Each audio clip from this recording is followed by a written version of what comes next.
Assalamualaikum warahmatullahi wabarakatuh.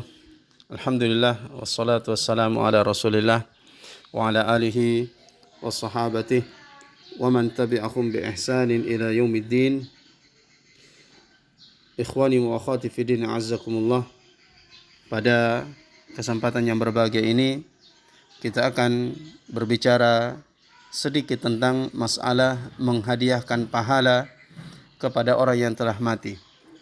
Perlu diketahui bahwasanya para ulama kita berbeda pendapat tentang hukum hal tersebut. Di antara mereka ada yang mengatakan bahwa setiap amal soleh itu bisa dihadiahkan kepada orang yang telah mati, dan bahwasanya amal soleh yang kita hadiahkan itu akan sampai kepada mereka, seperti diantaranya qiraatul Quran, bacaan Al-Quran, puasa, solat, dan selainnya. Semua ibadah itu boleh dihadiahkan kepada orang yang telah mati dan pahalanya akan sampai. Pendapat yang kedua yang mengatakan bahwa apa yang kita hadiahkan dari amal soleh kepada orang yang telah meninggal itu tidak akan sampai. Itu tidak akan sampai kecuali apa-apa yang ada dalilnya dari amal-amal soleh yang kalau kita hadiahkan amal itu kepada orang yang telah mati akan sampai. Jadi ibadah yang kita, amal yang kita hadiahkan kepada orang yang mati itu tidak akan sampai kecuali yang ada dalilnya dari Al-Quran atau dari sunnah Nabi SAW. Dan pendapat yang kedua ini adalah pendapat yang kuat insyaAllah, berdasarkan firman Allah yang terdapat di dalam surah An-Najm ayat yang ke-39. Allah berfirman, wa allaysa lil insani illa ma sa'a. Bahwasanya manusia itu tidak akan mendapatkan kecuali apa yang dia usahakan. Jadi manusia hanya akan mendapatkan apa yang dia usahakan. Dan di dalam hadis yang diriwayatkan oleh Al-Imam Muslim dari hadis Abu Hurairah radhiyallahu taala anhu, bahwa Nabi sallallahu alaihi wasallam bersabda, "Idza matal insan inqata'a anhu amaluhu illa min thalathin." Apabila manusia telah mati, maka terputuslah amalnya kecuali dari 3. Jadi Nabi mengatakan apabila manusia telah mati, maka akan terputus amalnya kecuali dari 3. Apa itu? Illa min shadaqatin jariyah. Kecuali dari sedekah jariyah, au ilmin yuntafa'u bih, atau ilmu yang dimanfaatkan, aw waladin salih yad'ulah, atau anak soleh yang mendoakan orang tersebut, anaknya yang soleh yang mendoakan untuk kebaikan dirinya. Maka ini yang akan sampai. Jadi terputus kata Nabi sallallahu alaihi wasallam ya kecuali 3 hal ini. Dan yang lainnya yang memang ada dalilnya dari hadis-hadis Nabi sallallahu alaihi wasallam. Dan pendapat yang dipilih oleh Imam Asy-Syafi'i rahimahullah, ini perlu kita ketahui karena banyak orang-orang yang menisbahkan diri kepada Imam Asy-Syafi'i, bahkan mereka sangat ta'assub kepada Imam Asy-Syafi'i. Ya, tanda ta'assubnya adalah ketika pendapat kita menyelisih pendapat Imam Asy-Syafi'i, maka kita akan diserang, kita akan direndahkan dan dianggap melakukan sesuatu yang tidak ada keterangannya. Baik. Pendapat Al-Imam Asy-Syafi'i di dalam hal ini itu bahwa amal soleh yang kita hadiahkan kepada orang yang telah mati itu tidak akan sampai.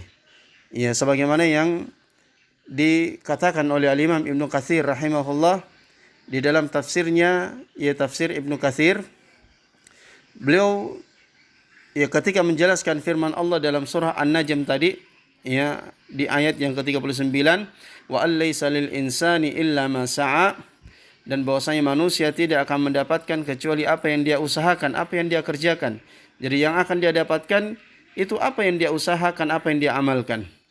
Al-Imam Ibnu Katsir mengatakan, wa min hadhil ayah istanbata asy-Syafi'i wa man tabi'ahu anna al-qira'ah la yasilu ihda'a thawabiha ila al-mauta. Dan dari ayat ini Al-Imam Asy-Syafi'i mengambil istinbat. Artinya dia menjadikan ayat ini sebagai dalil. Wa man tabi'ah, dan siapa yang mengikutinya.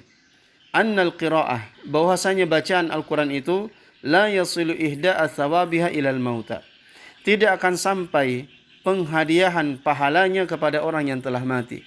Kenapa tidak sampai jemaah dimuliakan oleh Allah? Karena tidak ada dalilnya. Tidak ada dalil bahwasanya bacaan Al-Quran itu akan sampai kepada orang yang telah mati. Jadi yang sampai itu hanya yang ada dalilnya. Ada pembaca Al-Quran itu tidak akan sampai karena tidak ada dalilnya.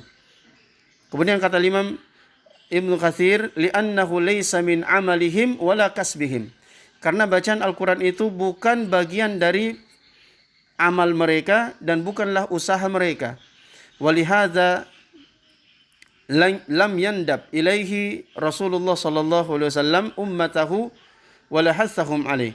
Oleh karena itulah Nabi sallallahu alaihi wasallam tidak menganjurkan, Rasulullah sallallahu alaihi wasallam tidak menganjurkan hal itu kepada umatnya dan tidak juga memberikan dorongan kepada umatnya untuk menghadiahkan bacaan Al-Quran.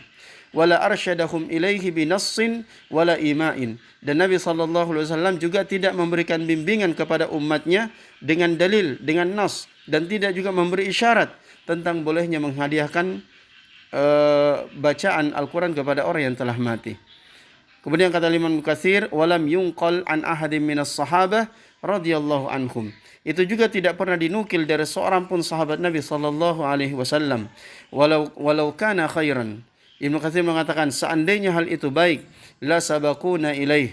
Niscaya para sahabat itu telah mendahului kita untuk melakukannya. Itu menghadiahkan pahala kepada orang, menghadiahkan bacaan Al-Quran kepada orang yang telah mati. Wa babul qurbat yaqtasuru fihi 'ala nusus. Dan bab, ya, pintu taqarrub kepada Allah Subhanahu wa taala itu terbatas pada hal-hal yang ada dalilnya, ada nasnya dari Al-Quran dan dari sunnah Nabi sallallahu alaihi wasallam. Jadi ikhwani wa akhwati fillah rahimakumullah, ini adalah pendapat yang rajih dan pendapat yang dikuatkan oleh Al-Imam Asy-Syafi'i rahimahullah, bahwasanya menghadiahkan amalan kepada orang yang mati itu tidak akan sampai kecuali apa yang ada dalilnya. Wallahu taala a'lam.